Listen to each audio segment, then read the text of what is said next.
자, 여러분 안녕하세요. 에듀윌에서 ERP 정보관리사를 담당하는 유슬기 교수입니다. 반갑습니다. 자, 이번 시간 여러분들과 함께요. ERP 정보관리사 회계 1급에 대한 이론 문제 풀어보도록 할게요. 지금 보시는 것처럼요. 4회차는 7월 달에 시행이 되었습니다.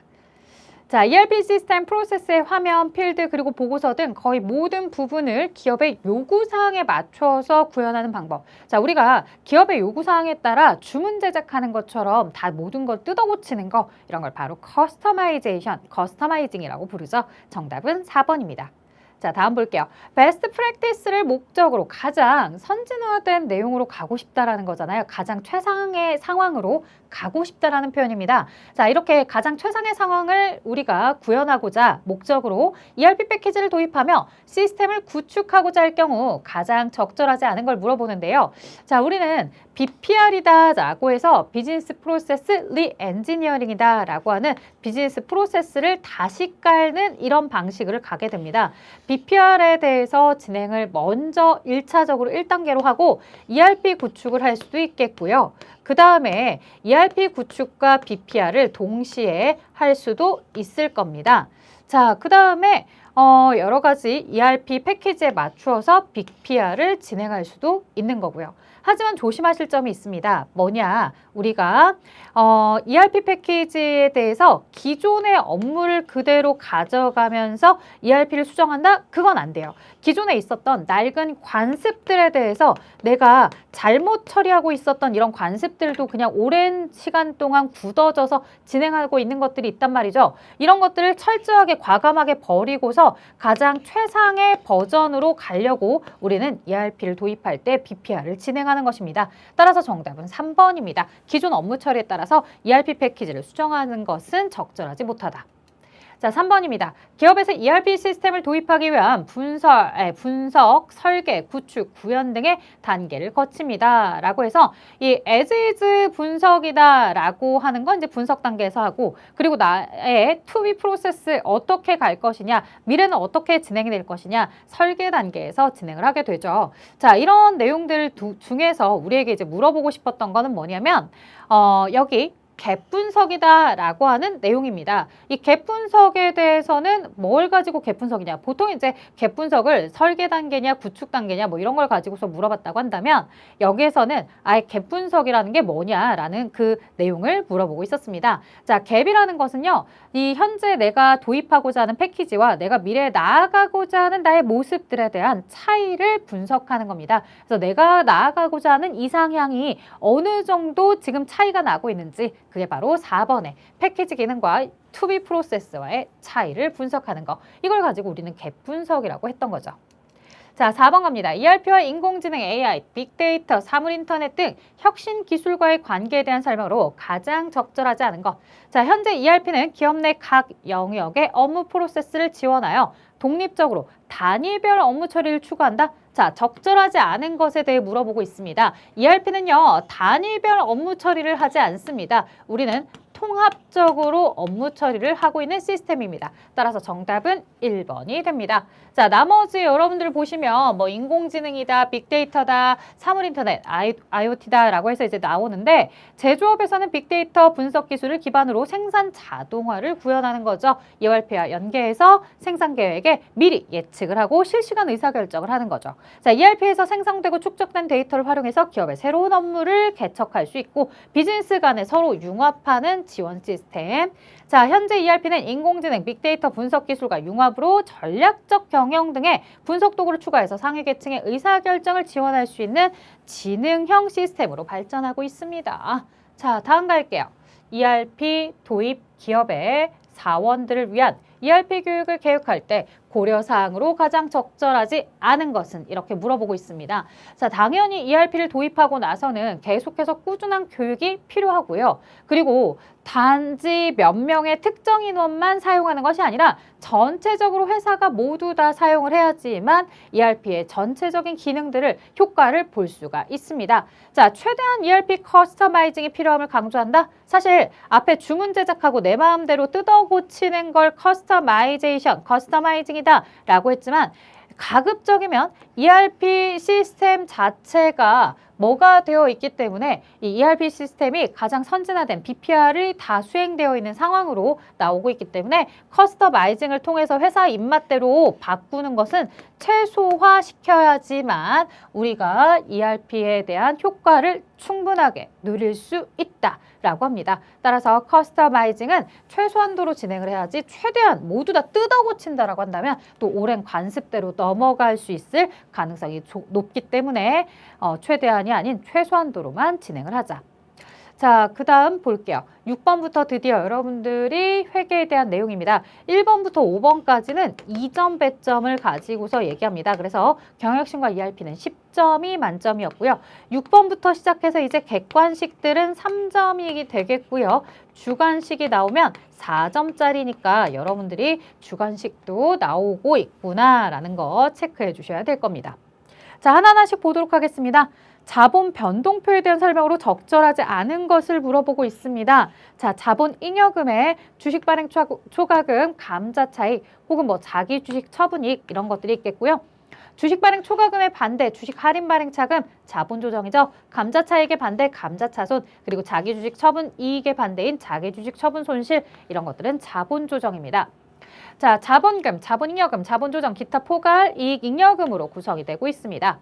자, 그렇다면 정답은 하나인데요. 4번이죠. 자본 변동표는 특정 시점만에 기업의 자본 크기와 변동에 관한 정보를 제공한다? 아니죠. 뭐 예를 들어서 자본에 대해서 유상증자를 5월 15일 날만 했다. 5월 15일 거만 보여주느냐? 아니에요. 1월 1일부터 12월 31일 동안의 자본의 증가 상황과 감소 상황과 그리고 12월 31일 현재 그래서 자본이 얼마인지의 상황을 모두 다 보여주고 있는 거 자본 변동표의 역할입니다. 그렇기 때문에 특정한 어느 시점만 보여주는 것이 아니더라.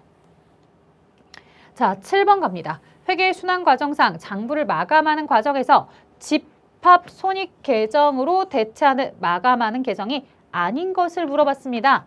자, 매출 채권 자산이고요. 그 다음 이자 수익은 수익이고요. 매출원가는 비용이고요. 대손상각비도 비용입니다. 그러면 집합손익으로 마감을 해야 되는 걸 잘 몰랐다 하더라도 손익계산서에 들어가게 되는 수익 비용이 집합손익에 대한 내용이고 자산은 차기 2월 이런 식으로 우리가 자산, 부채, 자본에 대해서는 차기 2월이라는 표현으로 마감을 하고 있지라고 생각을 해주셔야 되겠죠. 자, 그래서 집합손익이 아닌 것, 자산에 대한 매출채권이었다.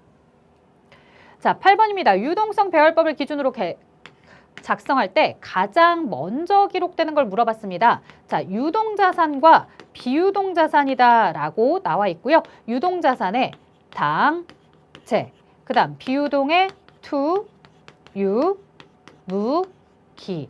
자, 토지는 유형자산에 해당합니다. 그 다음 현금은 당좌자산에 들어가고요. 상품은 재고자산에 들어가고요. 영업권은 무형자산에 들어갑니다. 자, 그렇다면 정답은 현금이 되겠죠. 실제로 유동성 배열법으로 이렇게 가장 먼저 들어가는 걸 물어보기도 하지만 순서대로 배열하세요 라고 나올 때도 있습니다. 그렇다면 2, 3, 1, 4 이렇게 여러분들이 순서대로 배열할 수도 있으면 좋을 것 같습니다. 그래서 가장 먼저 올리는 당좌자산의 현금을 이야기해 보았다. 자, 9번 갑니다. 12월 31일 결산 수정 분기로 가장 적절한 걸 물어보고 있습니다. 자, 10월 1일 날 1년분의 임차료 12만 원, 즉 월에 10,000원씩 현금으로 지급하고 다음과 같이 분개했다라고 해서 사실상 여기서 제일 중요한 건 처음에 분개를 뭘로 했는지 이게 제일 중요합니다. 자, 모두 다 비용으로 처리를 했습니다. 그렇다면 이 비용으로 처리하는 부분에 대해서는 사실상 경과된 시간에 대해서만 비용으로 가능합니다.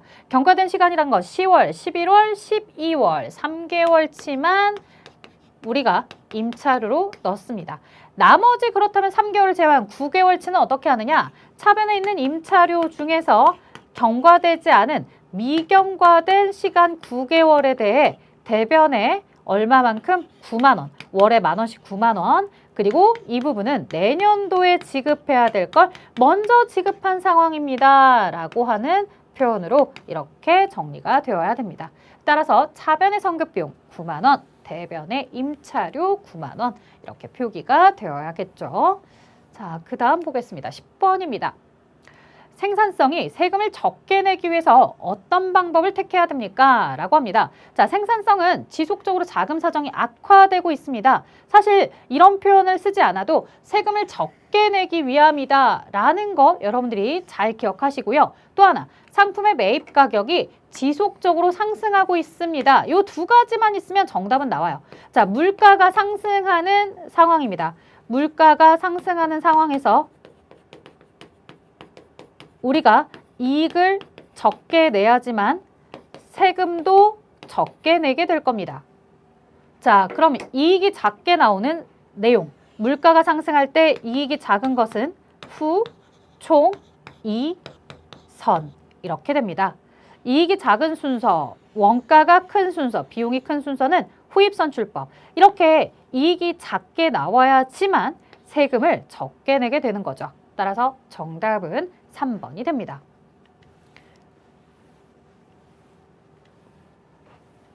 그래서 키포인트를 잘 잡으시면 문제는 여러분들이 잘 할 수 있을 거예요. 물가가 상승할 때 우리가 머릿속에 이익이 가장 크다라고 한다면 가나다라 순서대로 선이 총 후, 반대로 이 역순으로 하게 되면은 비용이 커지는 방식이며 비용이 커져야 세금을 적게 낸다고 했습니다. 자, 11번입니다. 여기 임차료에 대해서 앞에 나왔던 유형과 동일한 유형이죠. 다만 얘의 특징은 선급비용이라고 처리했습니다. 선급비용은 미경과된 시간에 대해서만 씁니다. 그렇다면 10월 1일부터 시작을 했을 때 우리가 10월, 11월, 12월 3개월치는 뭐가 되고 경과된 것이고 9개월치만 선급비용으로 넣게 됩니다. 그러면 경과된, 미경과된 9개월치만 선급비용으로 할 수 있고 경과된 선급비용 3개월 얘는 선급비용 자리에서 물러나고 차변에 비용을 써주셔야 되겠죠. 얼마만큼? 시간이 경과된 3개월만큼. 자, 그러면 3개월은 얼마냐? 1년치 임차료가 240입니다. 그러면 월에 20만 원이 바로 내용이 나오겠고요. 20만 원씩 3개월이 경과된 거니까 60만 원이 당해년도 시간이 경과된 것으로 비용으로 처리를 해주셔야 됩니다. 그리고 대변에 선급비용 3개월치가 정리가 됩니다. 자, 앞서 풀었던 문제는 임차료라고 써놨던 것을 선급비용으로 결산분계를 하는 거고 지금 이 문제는 선급비용으로 처리했던 것들을 당해년도에 경과된 만큼 비용으로, 임차료로 만들어주는 내용이죠. 두 가지를 비교하시면서 풀어보시면 여러분들 도움이 많이 될 거예요. 꼭 두 가지 비교해서 보세요. 자, 12번입니다. 무형자산과 유형자산에 대한 설명으로 가장 적절한 것. 무형자산은 물리적 실체가 없죠. 유형자산은 판매를 목적으로 한다. 자, 여러분들 우리가 가장 적절한 것을 고르세요 라고 했으니 정답은 물리적 실체가 없다는 무형자산에 대한 설명은 맞았습니다. 우리가 유형자산이었다면 물리적 실체가 있다라고 이제 표현을 하면서 얘기하게 되겠고요. 자, 판매를 목적으로 하는 것은 유형자산이 아닌 재고자산입니다. 유형자산은 영업에 활용할 목적입니다. 무형자산은 미래의 경제적 효익을 가지고 있어야 됩니다. 유형자산은 모두 감가상각해야 된다? 아니죠. 토지와 건설 중인 자산은 제외가 됩니다. 그러니 주의해 주셔야 됩니다. 자, 13번 무형자산에 해당하지 않는 것을 물어보고 있습니다.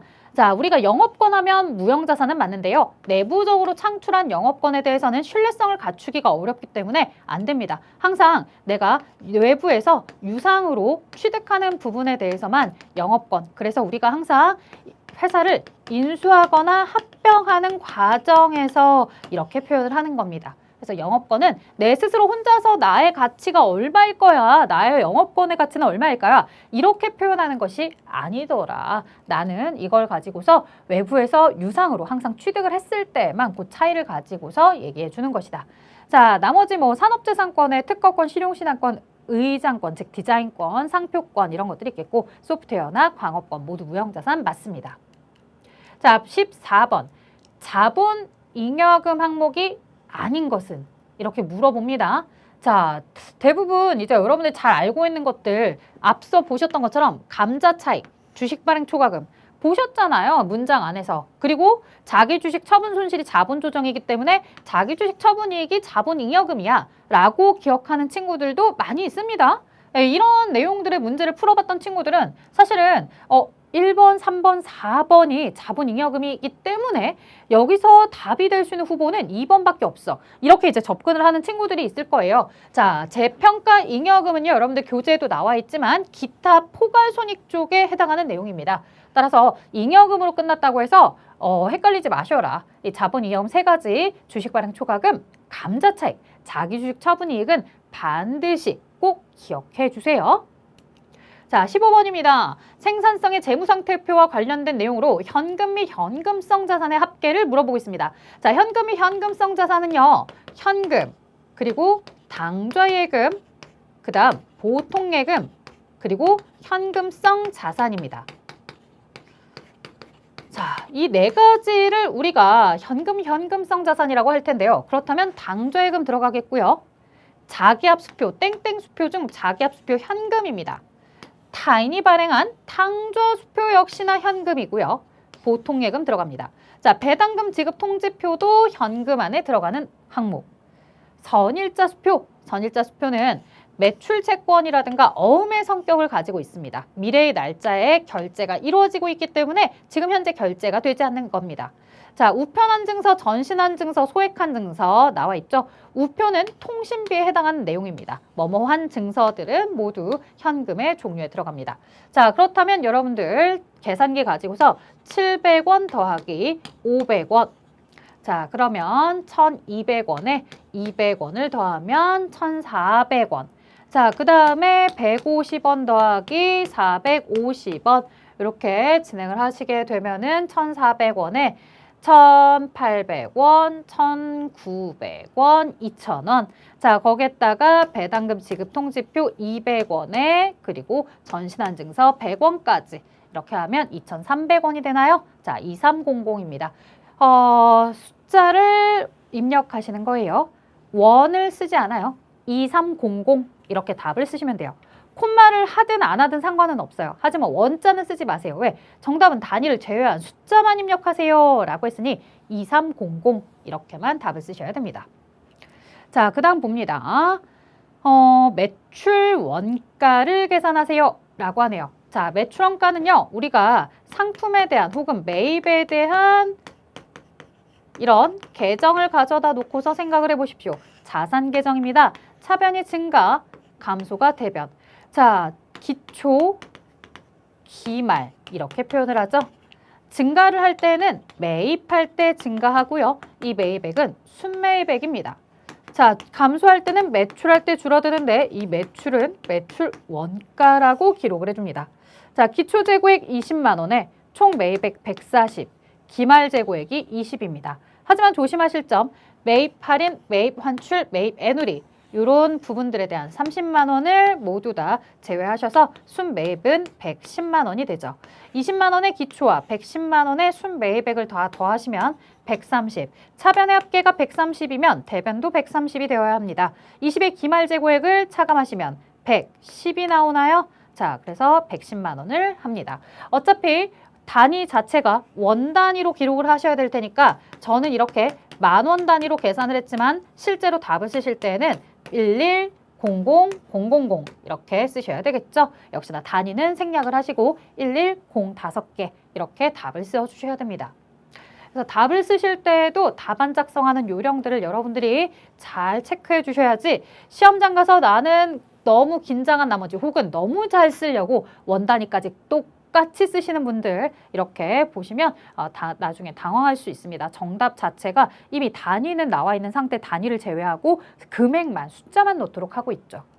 자, 17번 갑니다. 재무회계는 외부 정보 이용자를 위한 외부 공표를 목적으로 재무제표를 작성하기 때문에 기업회계 기준에서 정하는 규정을 준수해야 하지만 뭐는 내부 정보 이용자를 위한 내부 관리를 목적으로 하기 때문에 기업 내부에서 정한 기준으로 자유롭게 작성할 수 있다. 자, 재무회계와 내부 정보 이용자, 관리회계 이렇게 보는 거죠. 그래서 원래의 정답은 관리회계였습니다. 그런데 관리회계 안에 뭐가 들어가 있어요? 원가회계나 원가관리회계다. 이렇게 표현하는 친구들도 있죠. 그래서 복수 정답으로 원가회계와 원가관리회계까지 정답 인정을 해주셨습니다. 하지만 원래는 심플하게 재무회계, 벌스, 관리회계 이렇게 해서 여러분들이 많이 학습을 하시기 때문에 출제자도 관리회계라고 답을 내신 문제입니다.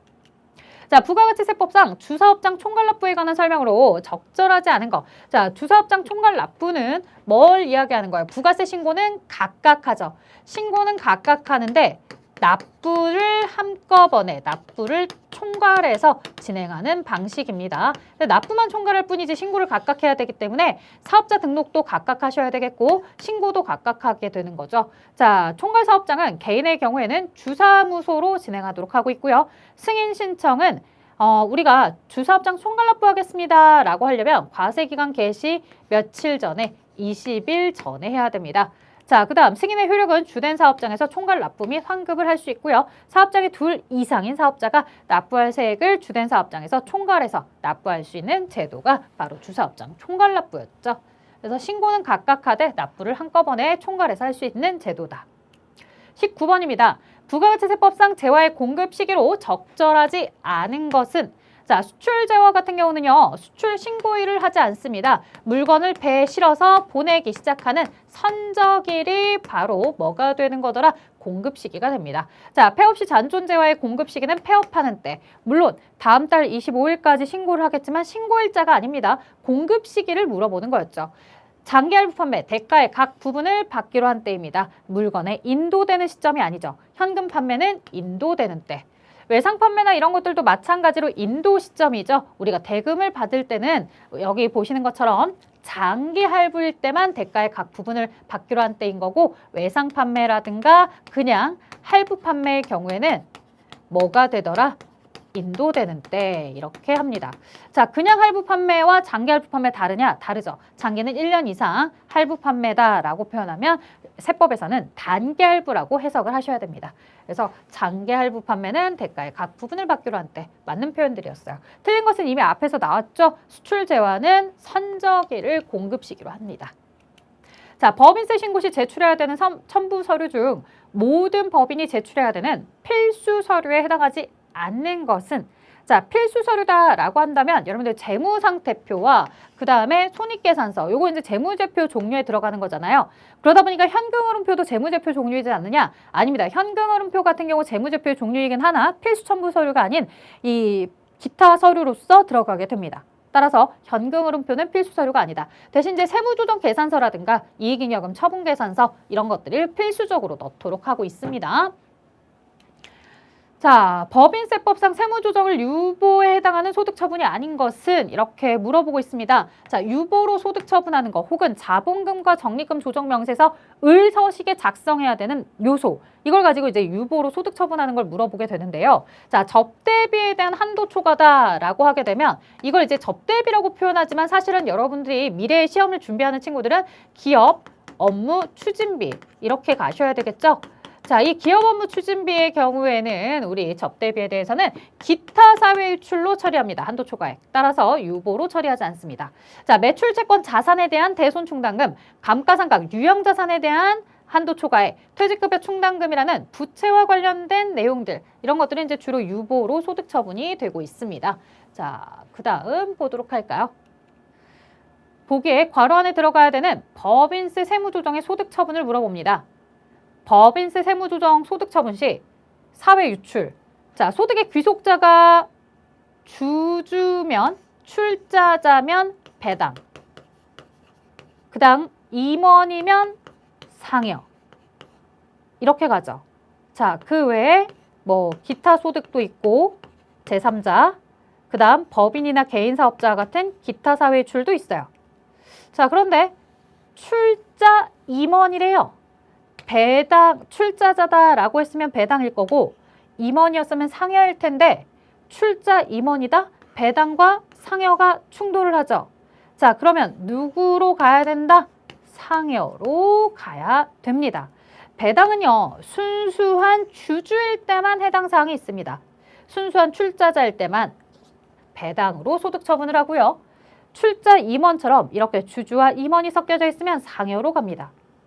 또한 이 출자 임원이 가지고 있는 법인, 개인 사업장 이렇게 얘기하면 기타 사회출이 우선합니다. 자, 그래서 정답은 출자 임원은 상여로 가라. 배당은 완벽하게 뭐가 있을 때만 진행을 하는 거다? 출자자, 주주일 때만 배당으로 처리하는 거다. 자, 23번입니다. 현행 우리나라 세법 법인세의 설명으로 가장 적절한 것은 이렇게 물어보고 있습니다. 자, 법인의 사업연도는 변경할 수 없다? 아니죠, 여러분들. 우리가 과세기간이 종료하고 나서 법인세에 대한 신고를 할 때까지 뭐 하시면 되는 거예요? 변경하고 싶으면 변경을 하셔도 됩니다. 자, 따라서 정답은 적절한 걸 물어봤군요. 네, 틀린 거였고요. 자, 그럼 2번이 적절하다고 하죠. 외국 법인의 법인세 납세지는 국내 사업장 소재지이다.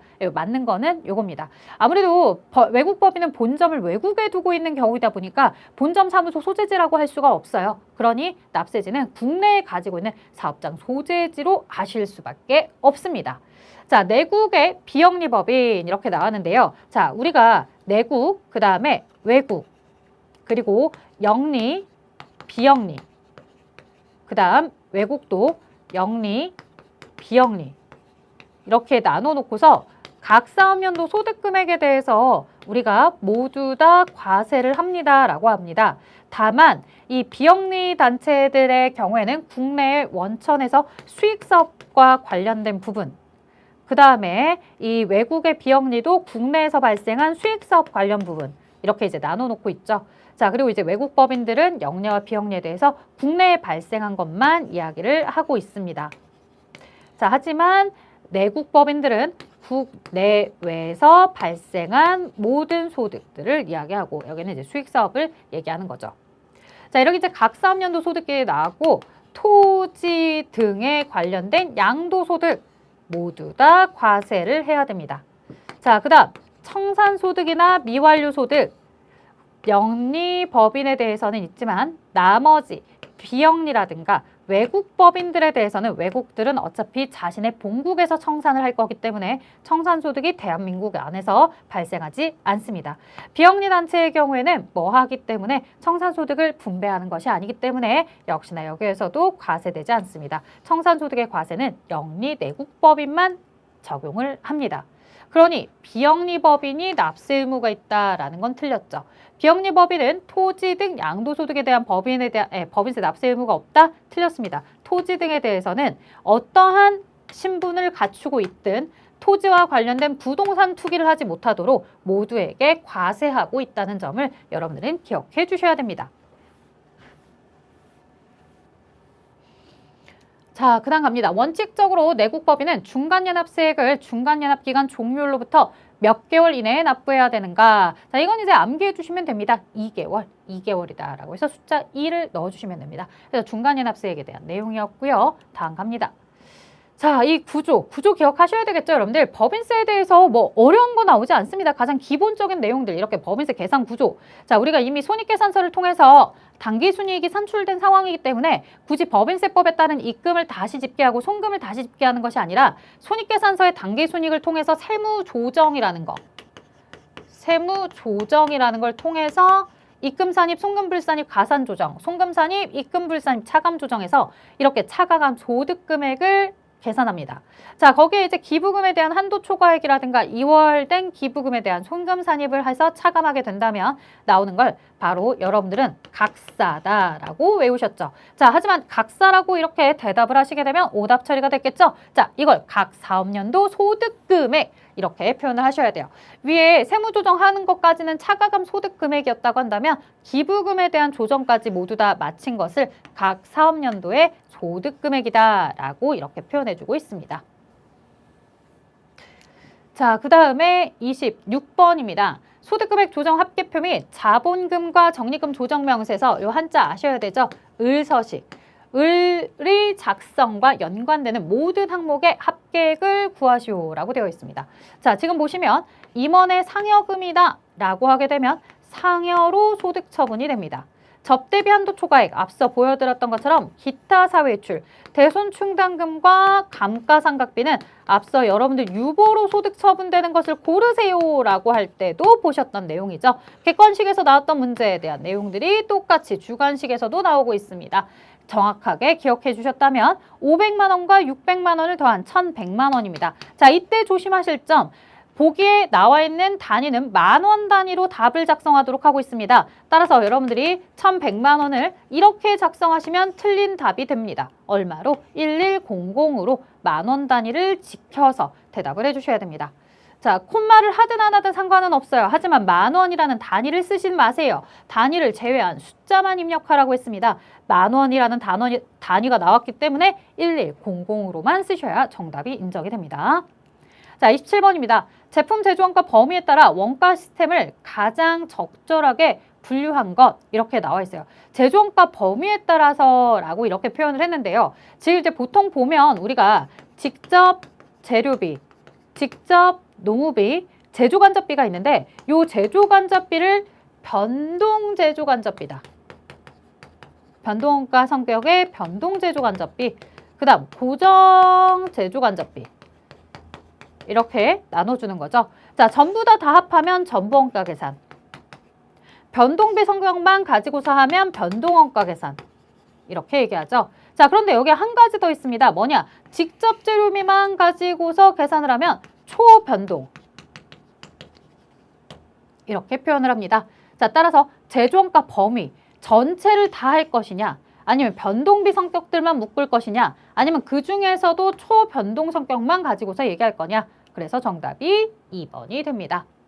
자, 개별원가 계산이나 종합원가 계산은 생산 형태에 따라서 하는 거죠. 다품종, 소량, 주문 제작, 개별원가, 동종 제품의 대량 연속 생산 이렇게 하고, 자, 그 다음에 이제 요소별, 부문별, 제품별이다 라고 한다면 원가를 계산하는 흐름에 따라서 재료비 요소, 노무비 요소, 경비 요소들을 가지고서 우리가 각각 제조부문, 보조부문 이렇게 나누고 또 제품에 대해서 X제품, Y제품 이런 식으로 제품별 원가 계산을 넘어가게 되는 거였죠. 전반적인 흐름이었고, 그 다음 실제 개별원가 계산, 정상 개별원가 계산, 표준원가 계산이다 라고 했을 때 우리가 직접 재료비나 직접 노무비나 제조 간접비 등에 대해서 뭐를 할 건지, 실제 데이터를 가지고서 계산할 건지, 아니면 직접 재료비나 직접 노무비는 실제 데이터지만 제조 간접비는 예정 배부를 통해서 할 것인지, 아니면 모두 다 예정 배부된 원가로서 먼저 산출을 해볼 것인지, 그래서 실제 개별원가 계산, 정상 개별원가 계산, 표준원가 계산 이렇게 나누어지는 거죠. 그래서 각각의 원가들의 실제 데이터와 예정 데이터를 어느 정도 활용하는지에 따라서 이렇게 실제 정상 표준원가 계산으로 나뉘게 됩니다. 자, 어찌되었든 제품의 제조원가 범위에 따라서 전부 다 합할 건지 변동비 성격만 가지고 얘기할 것인지 2번이 정답. 자, 노후비 계산과 관련된 설명으로 가장 적절하지 않은 거. 자, 노후비 계산에서 임률은 개별 임률, 평균 임률. 자, 노동시간에 비례해서 발생하는 노후비는 실제 노동시간에 임률을 곱해서 이야기하죠. 그래서 항상 우리가 이 정상 개별원가 계산을 얘기할 때도 조업도는 실제 조업도의 예정 배분 뭐 이렇게 계산을 했던 것 같습니다. 자, 노후비는 그 지급 기준에 기초해서 당해 기간에 실제 발생한 비용을 집계해야 된다. 자, 지급 금액이나 지급 시기가 일정한 판매 직원의 급여 및 상여금은 노후비 계산에 포함한다 라고 하는데, 자, 여러분들 문제 3번 볼 때까지 긴가민가 했어요. 맞는 것 같기도 하고 틀린 것 같기도 하고. 그런데 4번을 볼 때 이거 보세요. 판매직 사원의 급여나 상여금. 판매직 사원은 여러분들 우리 노후비는 제조원가예요. 제조원가라는 건 공장에서 발생되는 원가들을 가지고서 제조시설, 생산시설에서 발생되는 원가가 들어가는 거라고요. 그게 바로 노후비는 이렇게 제조원가로 들어가는 거죠. 그럼 판매직 사원의 급여나 상여금은 뭐예요? 급여, 상여금은 판매비와 관리비입니다. 이 판매 관리비는 우리가 뭘로 보지 않아요? 제조원가 쪽으로 보지 않아요. 따라서 아예 제조원가로 넣지 못하는 판매 관리비로 들어가야 되는 내용을 이야기한 거죠. 그래서 인건비라고 해서 모두 다 뭐로가 되지는 않는다. 노후비로 제조원가가 되지는 않는다. 인건비도 제조, 생산, 공장 쪽에서 발생한 것만 노후비가 들어가지 이렇게 판매직 사원과 관련된 부분이 들어가는 것은 아니더라. 자, CVP 분석에 고려해야 될 기본 가정이 아닌 것은, 자, 항상 생산량과 판매량은 일정하다고 보는 거예요. 생산한 만큼 모두 다 판매가 될 것이다. 제조하면 무조건 매출로 이어질 것이다. 이렇게 가정하고 보는 거예요.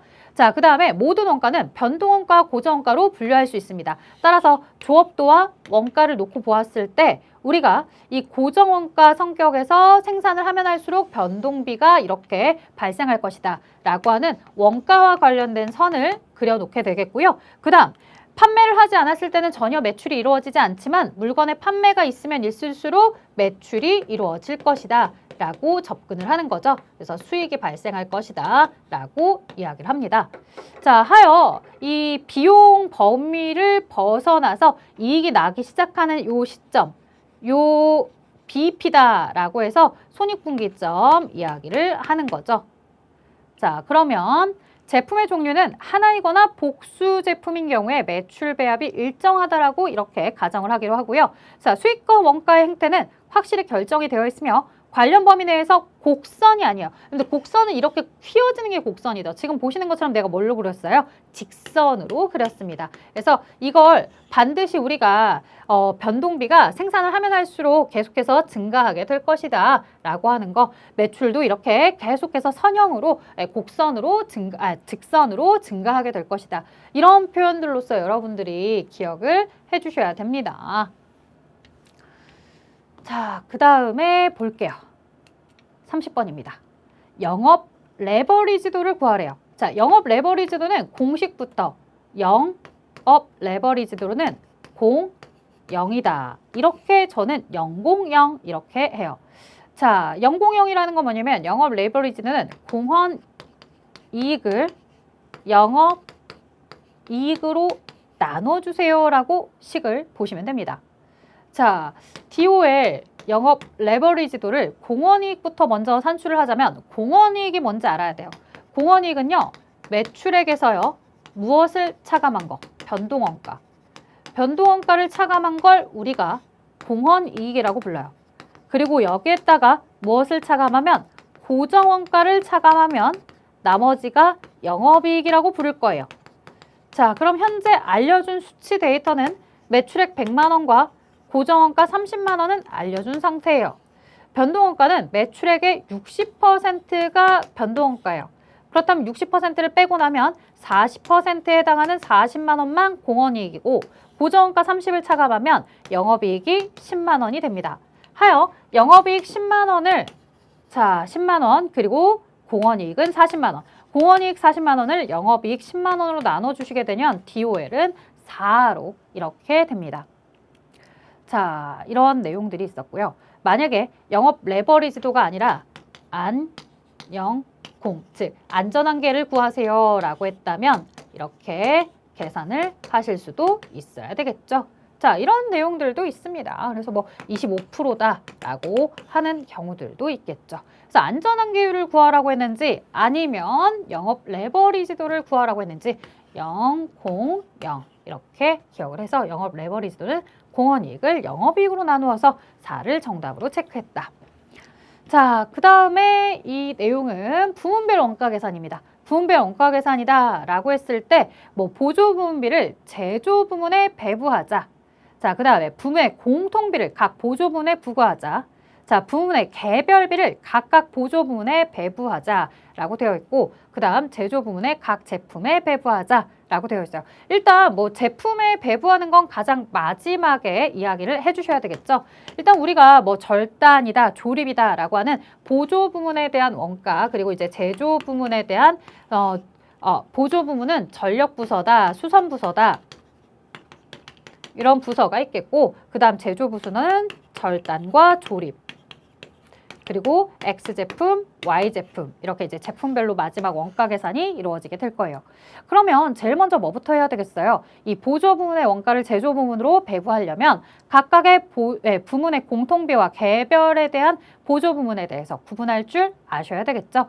나번이 먼저냐 다번이 먼저냐 라고 했을 때 일단 다번에 각각의 개별비를 보조 부문으로 가지고 오셔라. 그리고 각각의 보조 부문에 구분을 한 다음 공통 부문에 대해서 이제 고민을 해보자. 그래서 나가오겠고요. 이 공통 부문에 대한 전력 부문, 절단과 조립으로, 수선 부문의 공통 부문, 절단과 조립으로 이렇게 배부가 이루어져야 됩니다. 자, 그게 바로 가번이 되겠고요. 이렇게 제조 부문으로 들어온 내용에 대해서는 절단 부문의 원가가 X제품으로 Y제품으로 얼마만큼 배부가 되는지, 조립 부문의 제조 부문에서의 원가가 X제품, Y제품에 어떻게 배부가 되는지 라번이 마지막으로 이렇게 생각을 해주시게 됩니다. 그래서 각각의 보조 부문들의 개별비를 먼저 하고 그 다음 부문의 공통비를 가지고서 배부해주는 이런 순서가 되어야 되는구나. 자, 32번입니다. 전부원가 계산과 변동원가 계산은 영업의 차이의 원인은 제품 당해 생산 수량이 판매 수량을 초과할 때, 즉 생산을 너무 많이 하는 거죠. 기말 제품 재고액에 포함이 된 전부원가 계산, 변동원가 계산과 달리 무엇을 포함하고 있어요? 바로 고정 제조간접비요. 앞서 보셨던 것처럼 변동비 성격의 직접 재료비, 직접 노후비, 그 다음 변동 제조간접비까지만 합한 게 뭐가 되는 거고, 변동원가 계산, 여기에 고정 제조간접비까지 합한 게 전부원가 계산이잖아요. 변동원가 계산과 전부원가 계산의 차이는 이 고정 제조간접비 때문에 차이가 납니다. 영업이익의 계산을 할 때도 차이가 나는 건 이 고정 제조간접비 때문에 차이가 나죠. 따라서 이 고정 제조간접비와 관련해서 전부원가 계산의 경우에는 생산을 뭐보다 많이 하게 되면, 판매량보다 생산을 많이 하게 되면은 아무래도 재고가 많이 쌓인다 하더라도 영업이익에도 그만큼 더 플러스시키는 요인이 되고 있기 때문에 그런 내용들을 우리가 영업이익에서 왜곡된 현상이 나타날 수 있다. 그래서 변동원가 계산을 병행해서 성과평가를 해주는 것이다. 이렇게 이제 표현을 하는 거죠. 아래에 있는 내용들도 읽어보시면 되겠습니다. 자, 여기까지 여러분들에게 이 이론에 대한 문제들을 쭉 풀어드렸습니다. 뭐 옛날에는 굉장히 설명을 계속 늘어지듯 하는 것 같아서 오늘은 조금 여러분들에게 집중할 수 있게끔 정확한 내용들과 또 필요한 내용들만 딱딱 전달하려고 여러분들께 한번 설명을 해보았습니다. 자, 역시나 내가 들어서 아는 것 같은 느낌이랑 실제로 풀 수 있는 거랑은 다른 거죠. 여러분들 실제로 반드시 꼭 풀어보셔야지만 됩니다. 이 강의를 들으셨다고 해서 그냥 휘리릭 넘어가지 마시고요. 강의를 다 들으셨다 하더라도 반드시 2회차 문제 여러 번 풀어보시면서 여러분들이 틀릴 수 있는 구간이 어디인지, 자신이 좀 부족한 부분이 어디 있는지를 정확하게 파악하면서 학습해 나가셨으면 합니다. 자, 저는 여기까지 진행하도록 할게요. 실습은 실습 강의장에서 뵙도록 하겠습니다. 수고하셨습니다.